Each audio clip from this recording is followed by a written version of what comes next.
Hello everybody, welcome to another cringy video. I said it because y'all just love it whenever I say that. Just kidding. So this, I'm recording this on the 31st, so this is Tuesday, so I just had a lot of you guys. But this is going to be like your study guide video that I'm going to give y'all for the tests that we have on Thursday and Friday. This is a big test. It's your first test in my class. You're going to see how things kind of work. I think y'all will do fine on it because y'all know all this stuff. But I'm just going to give you guys a pretty in-depth study guide because I want you to be 100% certain that you know what's going to be on the test on Thursday. So, I'm going to go over just a little bit of what we already have learned. We did a lot of that in the recap of everything before 826. So y'all know a lot of it. You know about conquistadors. You know who the conquistadors are. Y'all all aced the everything before 826 quiz I just gave y'all last week. And that counted for a lot. So that's really good. Y'all did awesome on that. Everybody, I really don't think I had below failing in any of them. So that's awesome. Y'all are paying attention, learning your stuff. So, besides the people who didn't do it, and, that's just different. So, we talked about the Columbian Exchange. You know the word investigate. You know what a charter is, joint stock company. You know about Jamestown, John Smith. You know what we learned about today in class and what my kids tomorrow will learn about in class. I'm making this on Monday, not Tuesday. I think I said Tuesday earlier. But you'll learn about this tomorrow. But I'm going to be posting this video probably tomorrow. I don't know. This is just going to be weird for you guys to hear all this. But today we learned about expanding. We learned what a headright was. We learned about burgesses, the House of Burgesses. We learned about religious freedom. They were seeking religious freedom. We learned about the pilgrims, what a pilgrim was, a person on a journey on a religious journey. And in this case, they were being religiously persecuted. So that's why they were on a religious journey, right? So, and you know what persecuted means? Mistreated because of somebody's beliefs, the way they believe, they're mistreated for that. So y'all know what that is. You know what the Mayflower is, the ship they come over on. You know what the Mayflower Compact is. So you know about all that stuff. So what I'm going to I want to hit on, this is why I said this video is, my hair is all over the place. This is why I said this video is going to be essential for you guys to pass the test because I'm giving you new curriculum in this video, new content in this video. Okay, so now I'm going to dive into the new content. So we ended the day today talking about the Mayflower Compact, which was essentially like a agreement that they made on the way over to Plymouth and Massachusetts Bay Colony and things like that. So actually Plymouth was what the Mayflower was for. But the Mayflower Compact was the agreement to have an orderly and organized government because, like we said in class, people would just run amok and it would just be crazy, right? So they decided that they wanted to do that. So one thing I want you to know, or one person I want you to know about, and this is where we get Thanksgiving from, and I know we talked a little bit about that today, but I don't think I hit on it hard enough today. Your book kind of goes into more detail about it. I didn't go into detail about it really in class, but I want to make sure that y'all know it. And I'm actually going to look up a picture of this guy because we all know what Thanksgiving is, right? We know, and y'all probably dressed up as Native Americans in kindergarten. And I really wish I could figure out how to turn this thing around. Anyways, this was Squanto. There he is. Native American man, that's Squanto. Squanto was very helpful to the pilgrims that had come over and settled in Plymouth. Two of them, actually, it wasn't just Squanto, it was a guy named Squanto and Samoset. So, and I'm going to read you just a small little passage out of the book. So Squanto and Samoset with their tribe really helped the Plymouth colony whenever Plymouth was having a hard time. So your book says, during the first winter in America, almost half the pilgrims died. Because obviously, like we learned in Jamestown, it was not an easy ride whenever you got over here, right? So illness, hunger, and cold took a terrible toll. In the spring, however, two Native Americans, Squanto and Samoset, befriended the colonists. They taught the pilgrims to grow corn, beans, and pumpkins. Fall. and showed the colonists where to hunt and fish. Without their help, the Pilgrims might not have survived in their new home. Squanto and Samoset also helped the Pilgrims make a peace with I never pronounce this right, I always butcher it, Wampanoag. It's Wampanoag. Wampanoag people, that was a Native American tribe who lived in the area. For a time, the two groups lived together in harmony. And in the fall of 1621, the Pilgrims included the Wampanoag Friends in their Feast of Thanksgiving. So that's whenever you dressed up as Native Americans and whenever you dressed up as Pilgrims in kindergarten, that's what you were like illustrating almost. So Squanto was really nice to the Native Americans, and he really brought a lot of peace, okay? So we ended up on the Massachusetts Bay Colony and the Great Migration.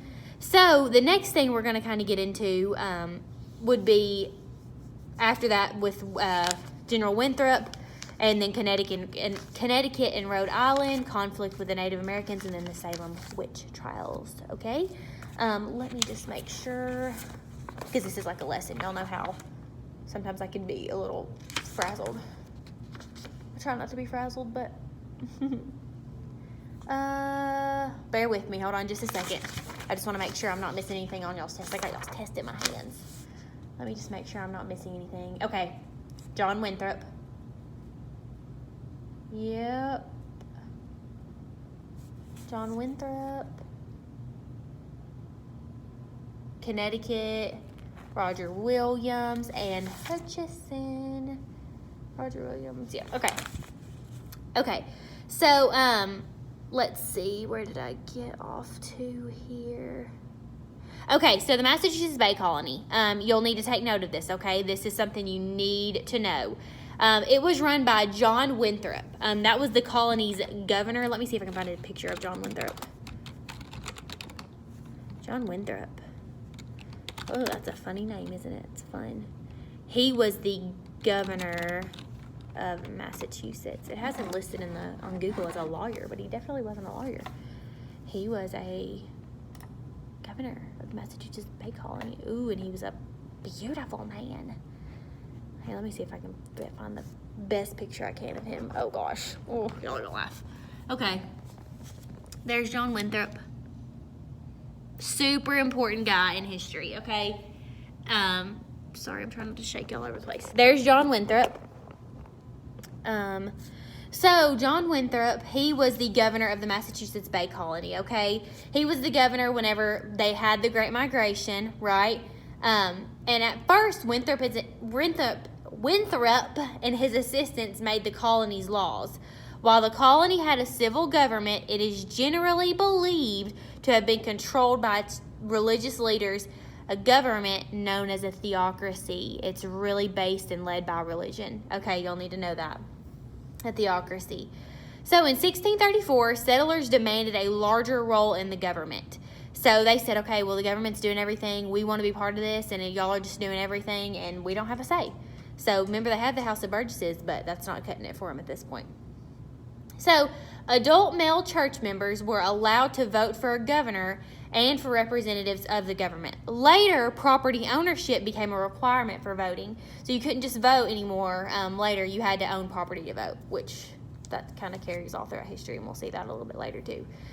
So the Puritans came to America to put their religious beliefs into practice. They were sick of being religiously persecuted over in England. Remember we talked about that today?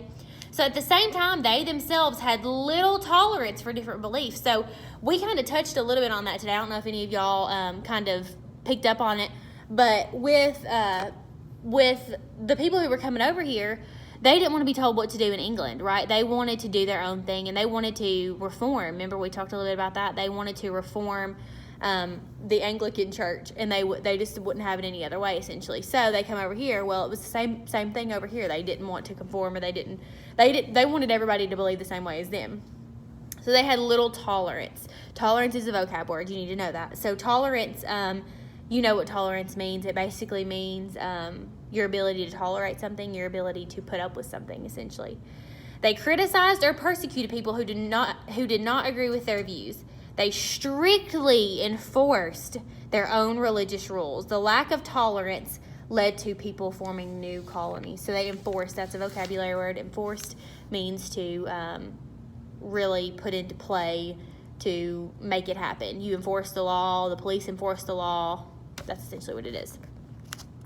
So, now we get to get into Anne Hutchinson. So, the Connecticut and Rhode Island colonies, that was something that came out of this. And let me show you this picture in the book because it's pretty good. Sorry, I know y'all can't really see that good. But do you see where Massachusetts is, New Hampshire, Massachusetts Bay Colony, Connecticut, Rhode Island, Plymouth, Salem, Portsmouth, all that stuff. I don't know if y'all can even see it.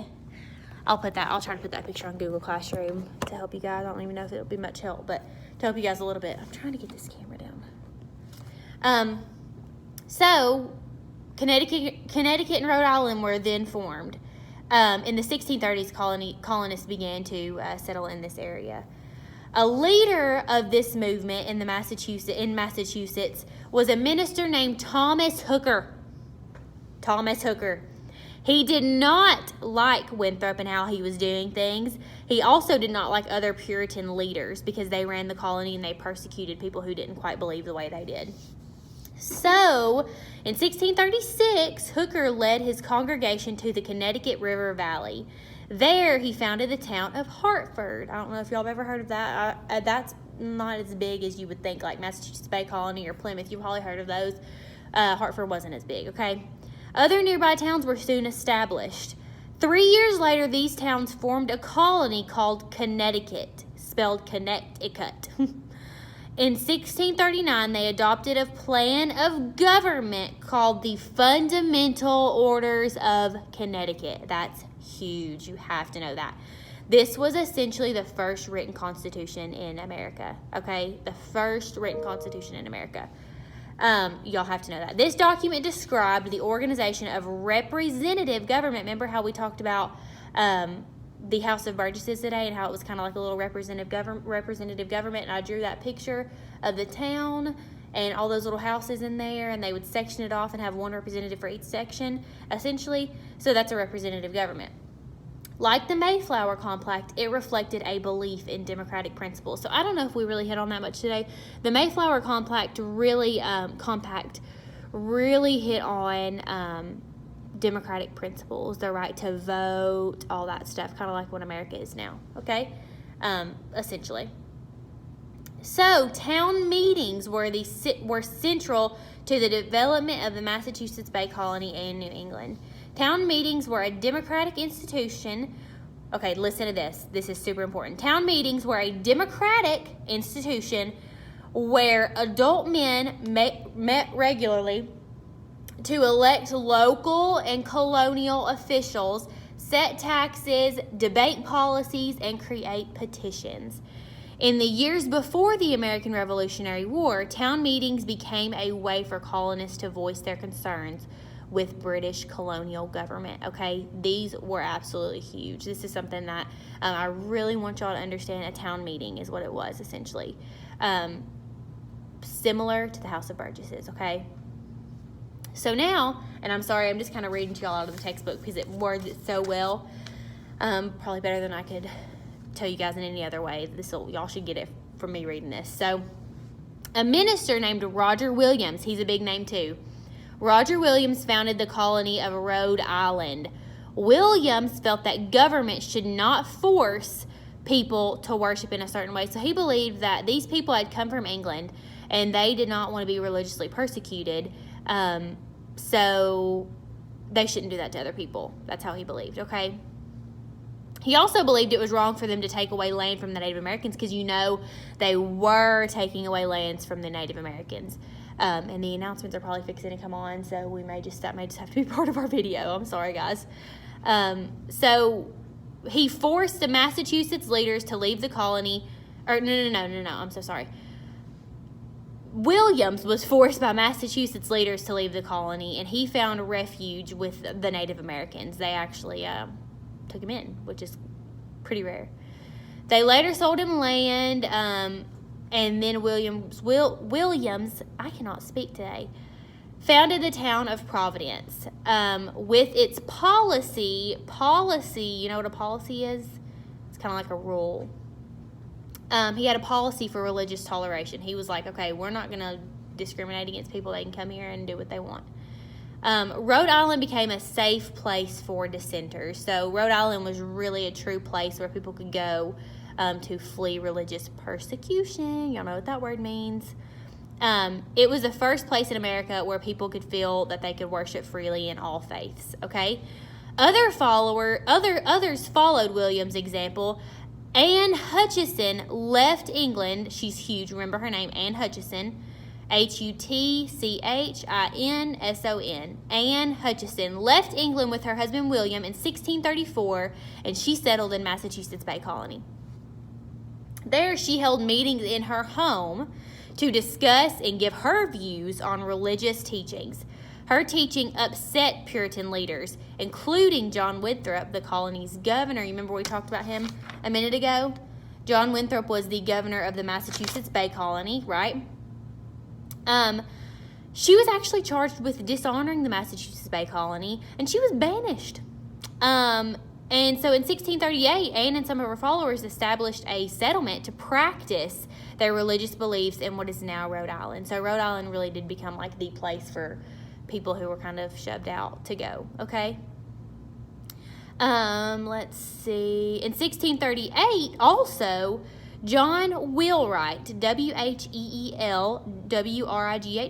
led a group of dissenters from Massachusetts to found the town of Exeter in New Hampshire. Exeter is Exeter in New Hampshire. New Hampshire became an independent colony in 1679. So we're kind of jumping times here. Your book does jump times. So then we get into a little bit of a conflict. I literally cannot speak. A conflict with the Native Americans. So the Wampanoag and the Narragansett, I know I'm saying that wrong. The Mohegans and other groups, Native Americans, they all traded furs with the settlers. Conflict arose, though. Usually, settlers moved on to the Native American lands without permission or payment. See, that's what we were talking about with these settlers just coming onto people's land and just taking whatever they wanted to take, taking the land itself. I mean, they were just basically staking claim on this. And we talked about that with the webs of kinship, right? Like everything's connected by like a spider web, right? It looks like a spider web, I guess you would say. And like their land is like has like a soul tie to them almost. So that really makes a difference. So in 1675, Wampanoag leader Metacomet waged war. Metacomet, that's a funny name. Metacomet. Metacomet. Waged war against the New England colonies, known to settlers as King Philip. Metacomet enlisted for the help of other Native American groups.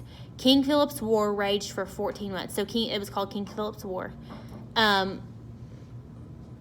In the end, the colonists defended Metacomet. The war destroyed the power of Native Americans and New England. Colonial settlement expanded. So then you get into kind of the Salem witch trials. So within the context of the religious intolerance and conflicts with the Native Americans, a terrible tragedy took place in the Massachusetts Bay Colony in 1692. And we will talk about that next time you come to class. Don't forget we have a test on the next day that y'all come in. We have a test. So please don't forget about that. I will be posting a study guide for the test and some reading materials that y'all need to do. So after you watch this video, I've basically given you all of the first 2 lessons. So after you watch the videos that I post, this video, make sure that you do the study guide and do the reading for the study guide. Okay? All right. You guys have a good day. I will see you Thursday and Friday because I'll be posting this tomorrow. All right. Bye, guys.